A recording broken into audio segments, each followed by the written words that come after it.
తనకంటూ కైలాసం ఉన్న ఆ శివుడు విభూది ధరించి శ్మశానంలో ఎందుకుంటాడో తెలుసా తల్లి? మనిషి చనిపోయాక దహన కార్యక్రమాల అనంతరం ఆ దేహాన్ని ఒంటరిగా విడిచి అందరూ వెళ్ళిపోతారు.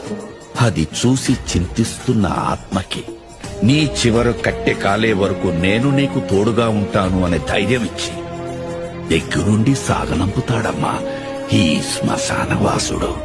మరణంలో తోడుండే ఆ మహాశివుడు తన ప్రియ భక్తుడు ప్రాణాలు తీసుకెళ్లడానికి యమధర్మరాజు వచ్చినప్పుడు మార్కండేయుడు మృత్యుంజయ మంత్రం జపిస్తూ అక్కడున్న శివలింగాన్ని కౌగిలించుకున్నప్పుడు అదే శివలింగం నుండి ఉగ్ర రూపంలో వచ్చి మృత్యుదేవతకే మృత్యువు చూపించి మార్కండేయుడు ప్రాణాల్ని కాపాడిన మహామృత్యుంజయుడమ్మా. గంగ ఉధృతంగా భూమిపైకి ఎగసినప్పుడు ఈ భూప్రపంచం ఎక్కడ తల్లడిల్లిపోతుందో అని ఆ గంగని తన జటాజూటాలలో బంధించి ఈ భూమండలాన్ని కాపాడిన జటాధరుడమ్మా ఈశ్వరుడు.